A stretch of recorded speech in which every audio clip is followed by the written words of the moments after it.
My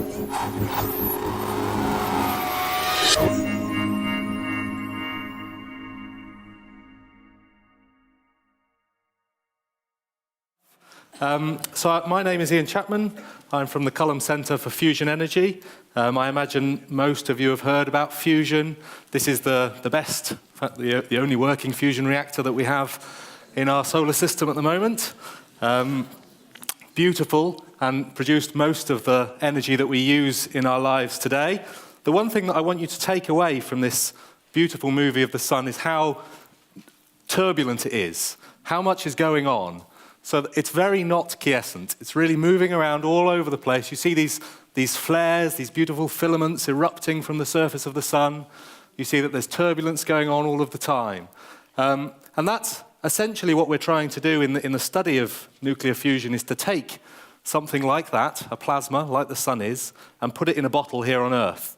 And perhaps the biggest challenge is dealing with this instability, dealing with the fact that it's wobbling around all over the place.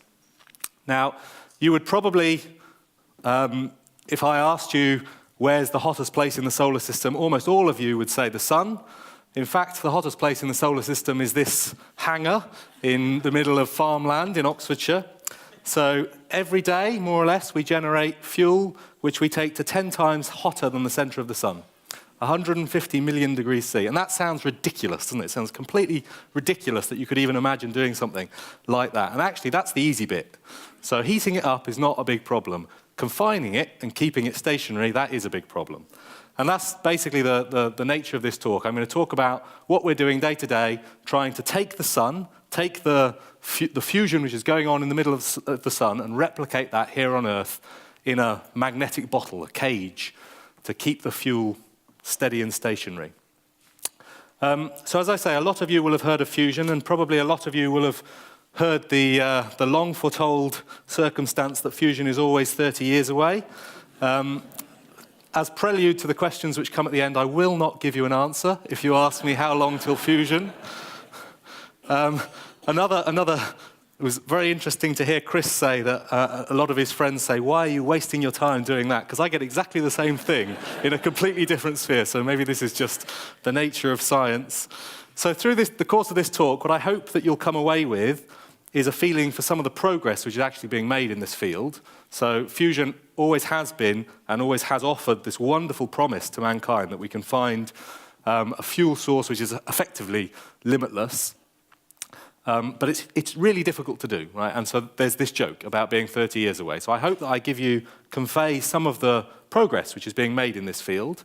I'm going to actually show you some science and show you one of the technical challenges that I deal with day to day. And then I'll tell you about where the field is going and where we're going over the next sort of 30 years. So fusion, actually, nearly a century ago, that Eddington realized how the sun was powered, what gave the sun its energy. This reservoir can scarcely be other than the subatomic energy which exists abundantly in all matter. We sometimes dream that man will one day learn how to release it and use it for his own service. The store is well nigh inexhaustible, if only it could be tapped. And I really love this quotation because of that last bit, if only it could be tapped. And that's effectively what my job is, and what all the people that work in our community are doing. We're trying to replicate that, trying to tap that source for mankind's use. Now, what we do is we take two isotopes of hydrogen, here deuterium, which is heavy hydrogen, and tritium, which is even heavier hydrogen. We take those two isotopes and we force them together. You force them at extreme speeds, force these isotopes together, at which point they'll fuse, they join together. Now, this is the only formula that I show you in the talk. From Einstein, E equals mc squared. The mass of these two things, the reactants, the deuterium and the tritium on the left-hand side, is less than the mass of the products on the right-hand side. Sorry, it's more than the mass of the products on the right-hand side. Let's get it the right way around, right? So you have a helium here, an alpha particle, and a neutron. And the neutron takes most of the energy. But the fact that there's a difference in the mass means that you get an energy. And actually, the energy produced when you fuse deuterium and tritium here is extremely high yield. So it's a very, very large amount of energy which comes out of fusion compared to out of nuclear fission, which we have in working reactors today. So in fact, if you actually do some simple numbers and work out how much energy is released, with just 1 mole, which is a few grams of the reactants, you produce a terajoule of energy. That would be enough energy for me for the rest of my life. And that we can get from relatively abundant fuel and not very much of it. So a bathtub of water and the lithium out of 2 laptop batteries, that would be enough fuel for me for the rest of my life, more or less. And that's assuming that I'm American and I burn my fuel at 20 kilowatt hours as well.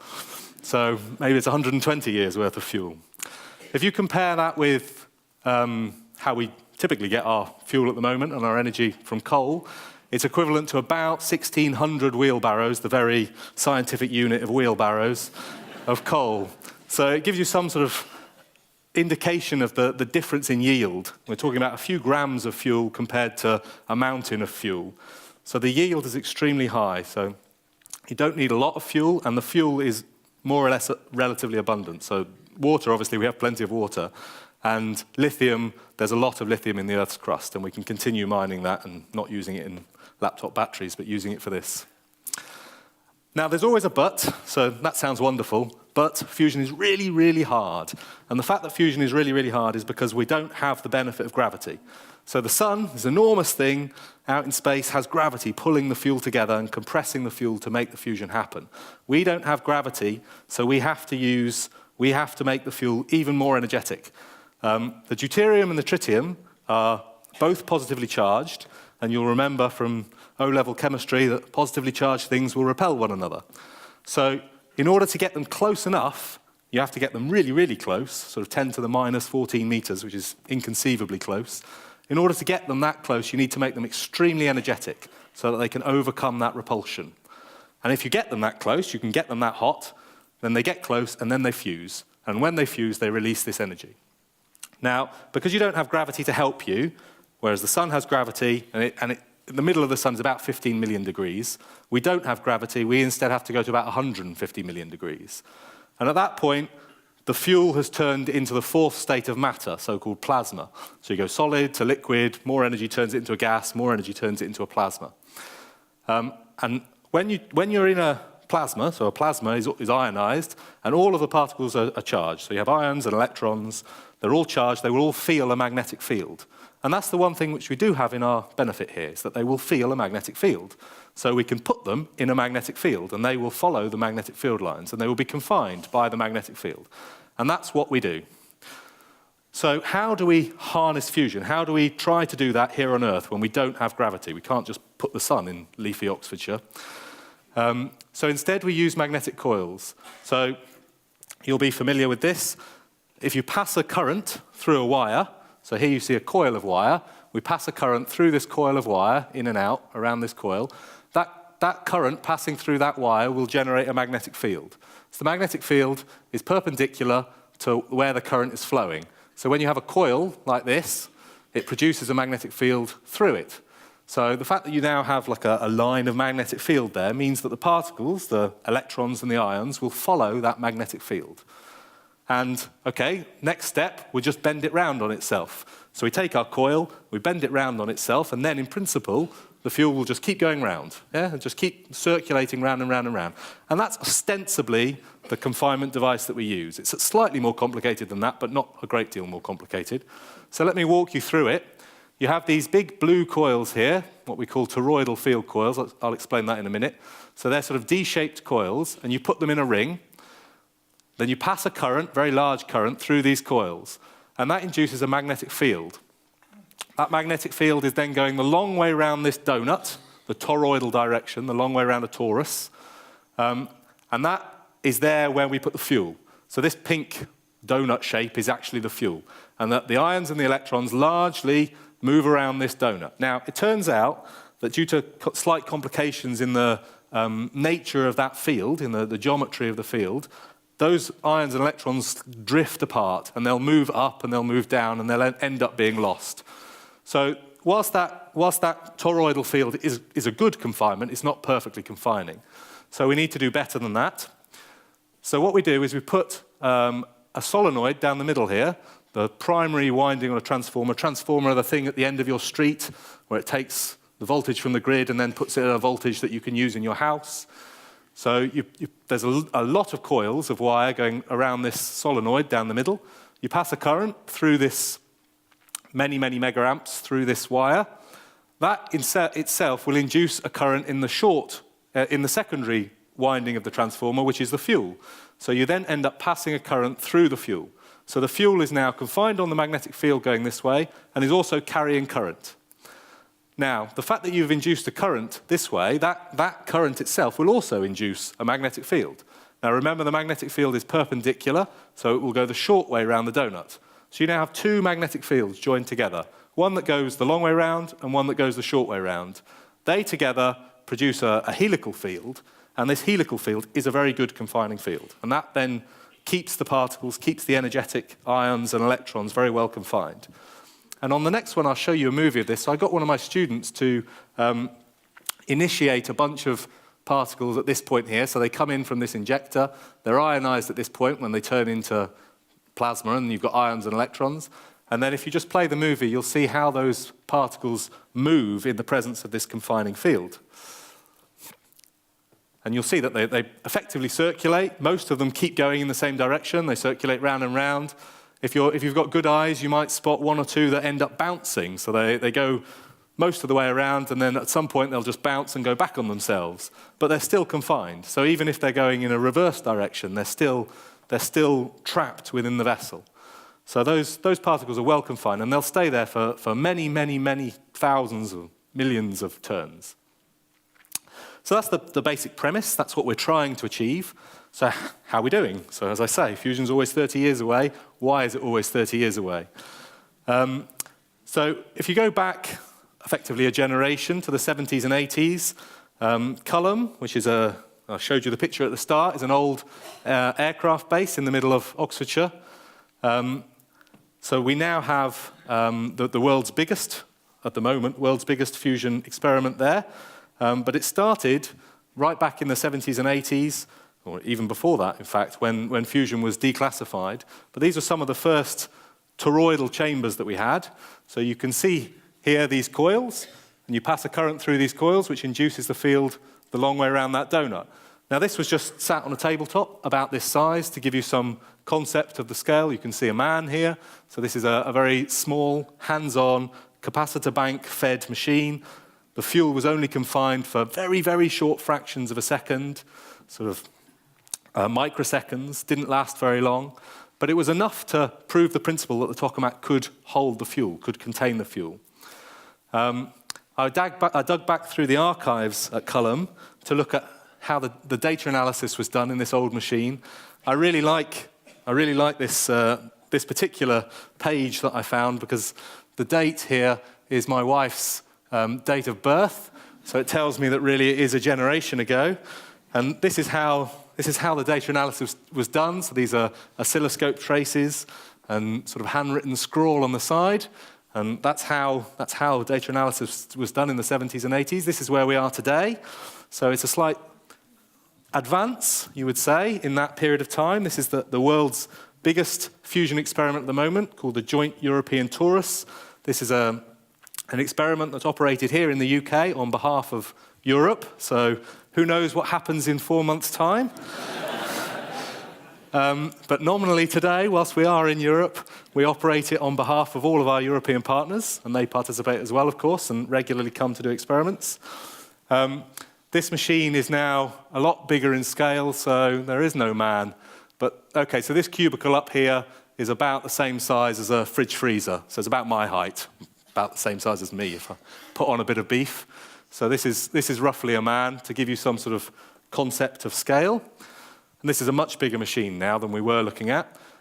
Also, the technology has advanced a huge way. So that first machine, Tosca, that I showed you, was just powered by capacitor banks, very, very short pulse, very, very cheap and dirty to put together.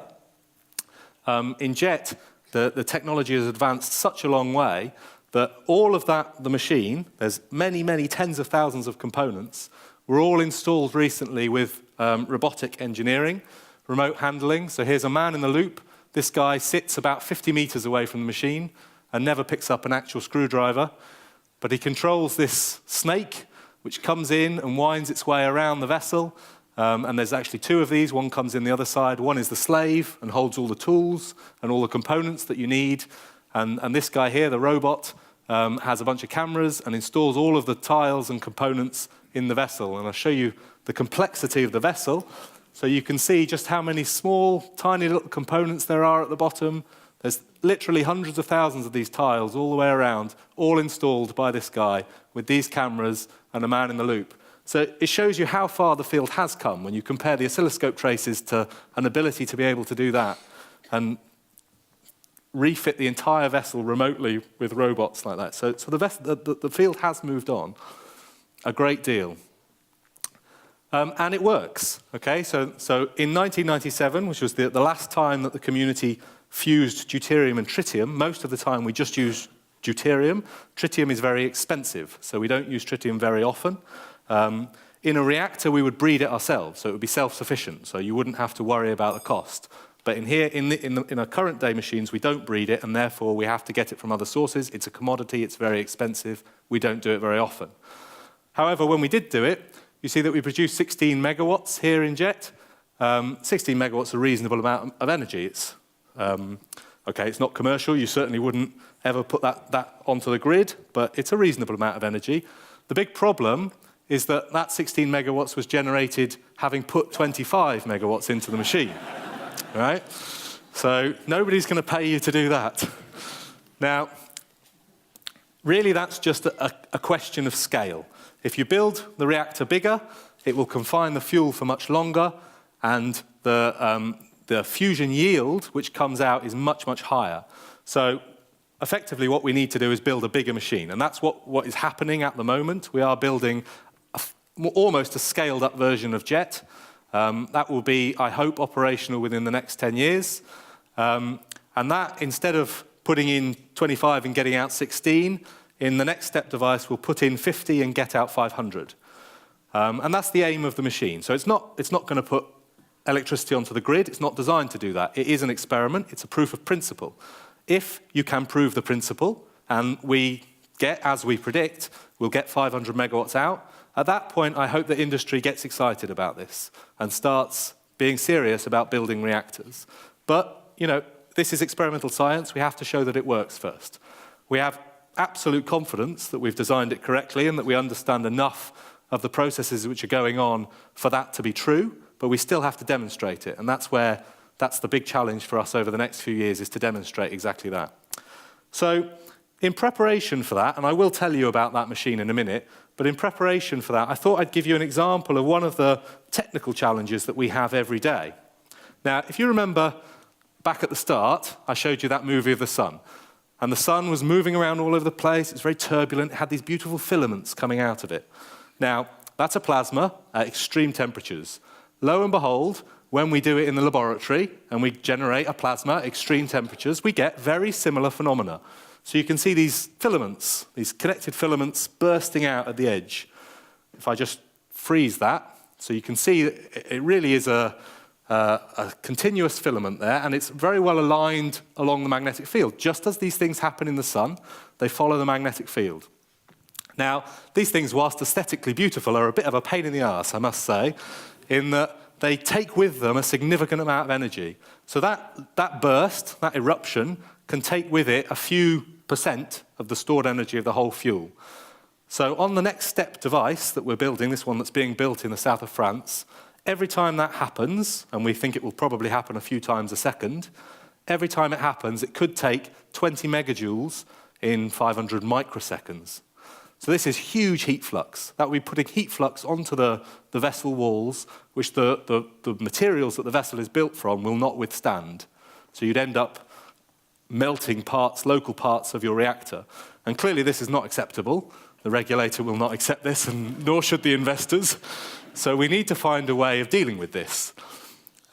So we have to, instead of releasing about 20 megajoules, we have to find a way that every time one of those things happens, it only reduces 1 megajoule. And we've tried doing this. We've had lots of different ideas of doing this. The most successful, I would say, is to deliberately degrade the confinement, to make it the fuel locally worse confined. Now, so we had one demonstration with a glass of water. I'm going to go to an even cheaper, because we're in government austerity times, demonstration with literally no expense spent, and ask you to use your imagination. So what's happening here is, I like to use the analogy of a pan of water. So you put a pan of water on a stove in your kitchen, turn on the gas, and start heating it up.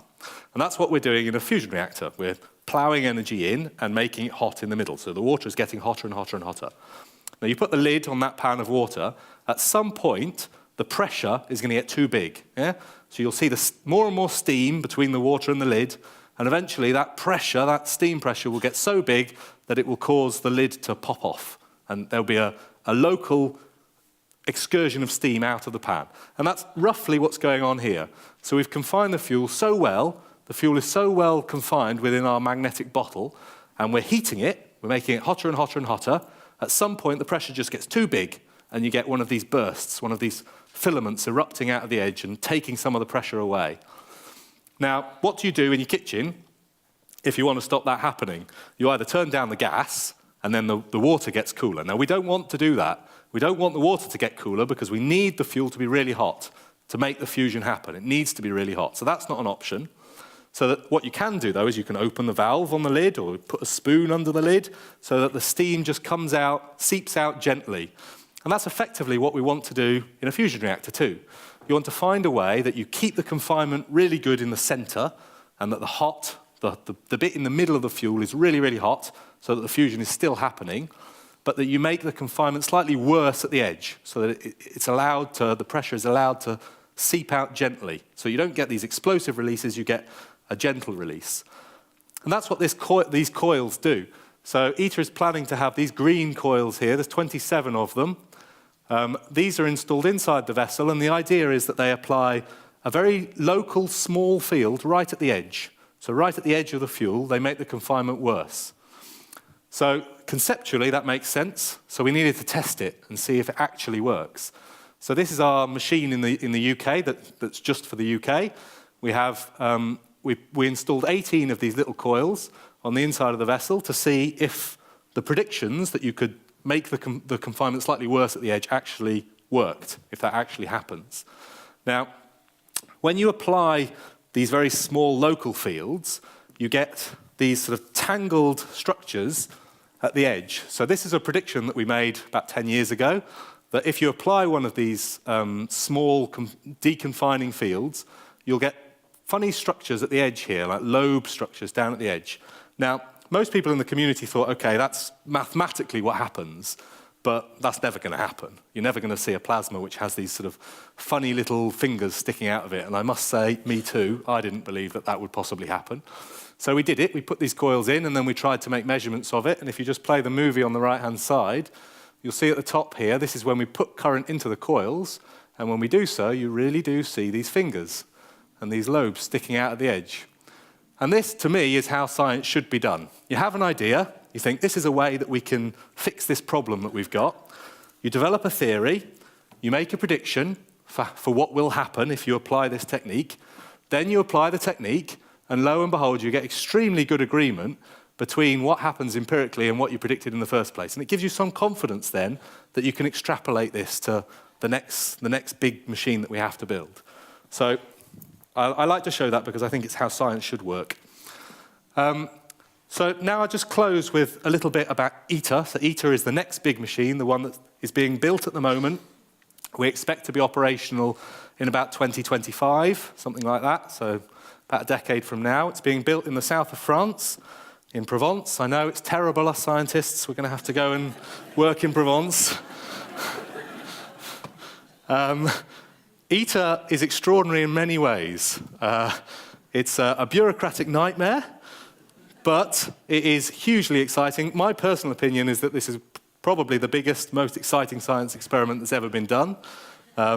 It's certainly the biggest in terms of cost.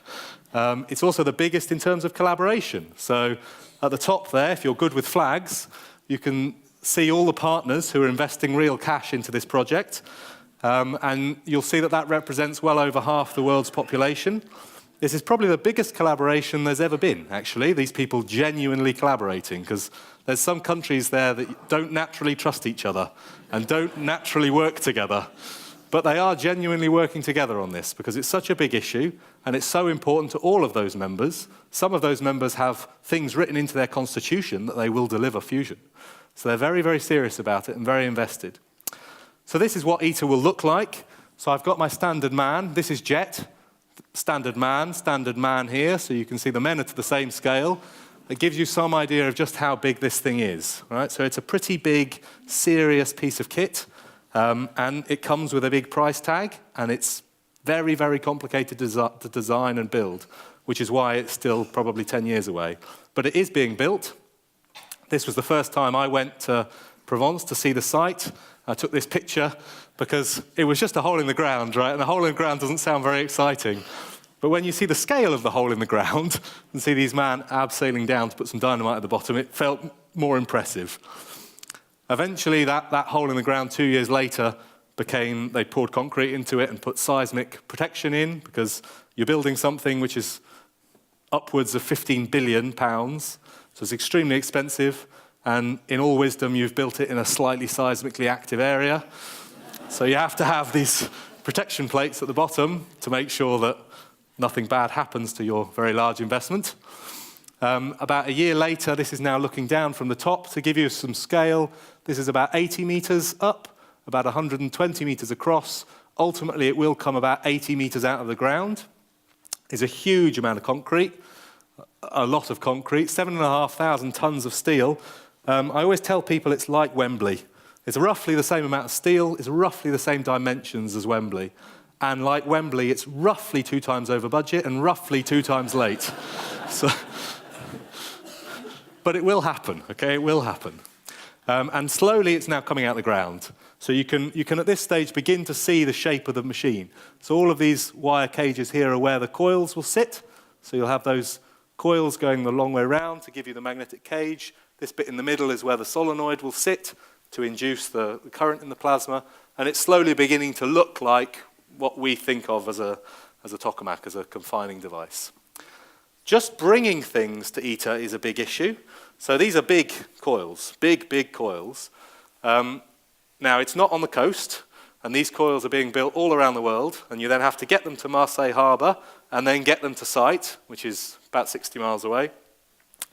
So they have to go on this beast, which has got 32 axles, 4 wheels across, takes 800 tons, moves at a whopping 4 miles an hour, and takes 4 nights, and obviously they do it overnight to not, otherwise it would be worse than the French farmers. So they do it overnight to get things to site. Now, I said at the start how this is a huge collaboration. Being a huge collaboration means the project will actually happen because none of the partners would have paid for it on their own. But it does add complexity because all of the partners, rightly so, all of the partners want to know, they want to keep some of the intellectual property, they want to know how to do this on their own. So if ITER works, and I truly believe ITER will work, when ITER works, then any one of those partners will want to build their own power plant. And they won't want to say, okay, the coils were built by the US. We're now beholden to the US to build the coils, for instance. So there's this very open, everything is published, sharing of the intellectual property. Now, conceptually that sounds great. In practice, it's not so perfect in that if you were designing an assembly project like this, any sensible, sane person would say, I've got 18, and I use the coils as an example because they're one of the biggest bits of kit. I've got 18 of these. I will say to engineering company X, please build me 18 to the same specification. Now, that's not the way this project is designed, naturally, because all partners want a share of this.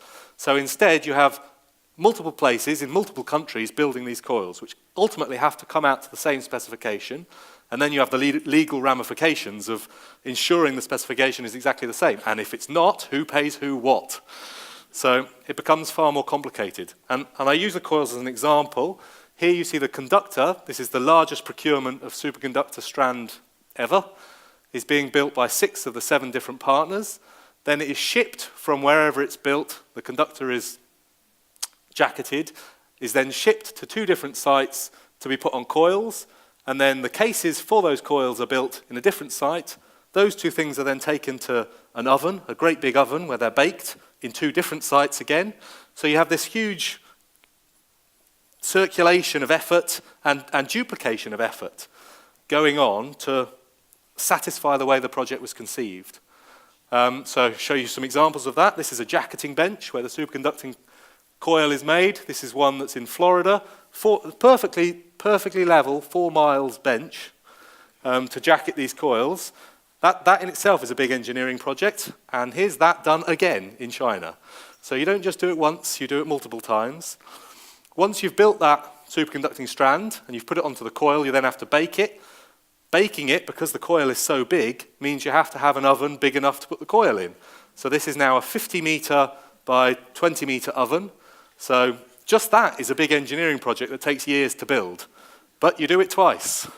So this gives you some idea of the complexity of doing something which is a collaboration between all those partners and is the first of a kind. Huge, really big science, has huge potential, but is very difficult. Ultimately, the aim of this device is that, as I say, it will produce about 10 times more energy out than put in. So we'll put 50 megawatts in to heat the fuel in the first place. Once the fuel is hot and the fusion is happening, it will produce about 500 megawatts out. Now, 100 megawatts of that is in the alpha particle, this helium-4. This is charged. So this will also feel the magnetic field. So it will stay within the magnetic field. So that 100 megawatts produced from the fusion reactions stays there and then heats the bulk fuel. So it happens that when this is born, this product is born at a much higher temperature than the bulk fuel. So when it's born, it's very energetic, and through collisions, it just passes on its energy to the rest of the fuel. So it's self-heating. So you need to put some energy in to get it going, but once you've got it going, it's self-heating. The rest of the energy, the other 400, comes out with neutrons. Neutrons are neutral. They do not feel the field. They just go out of the vessel. And then those neutrons are absorbed in a blanket, ultimately turn water into steam. Steam turns turbines in exactly the same way as a fission plant works or a coal plant works. So the efficiencies are roughly the same. And what comes after ITER? So as I say, ITER is an experiment. It will not put power onto the grid. But of course, we're planning for what happens after it. We have designs for how you would scale that up. So ITER is about 500 megawatts. Now, 500 megawatts is not that much. In fact, it's very small in terms of reactors. If you look at a fission reactor or a coal plant, these are usually 1 or 2 gigawatts. So you need to be bigger still. So we have a design for a demonstration reactor, which, with a trailing wind and the right investment, we could build by the 2050s, I would guess, something like that, which is a bit bigger still than ITER. ITER's quite big, it's a bit bigger still. So rather than 6 meters across, it's about 9 meters across. So it's scaled up a bit more, and that gives you a bigger yield. So you could imagine building one of these about a gigawatt electric. In parallel, this would be very expensive, right? This would be tens of billions to build one of these units. So in parallel, the UK has a program to try and look at, can we make fusion smaller and cheaper? So once ITER works, and ITER is a real proof of principle, can you do that in a more compact way? And we've got various ideas that we're testing out at the moment. We're just completing the upgrade of one of our machines in Oxfordshire, which is to test this out and see if you can find ways of having something which is really, really hot, as I remind you, 10 times hotter than the center of the sun, but do it in an even more compact device. Now, there are challenges with doing that. You have extremely high heat fluxes to deal with.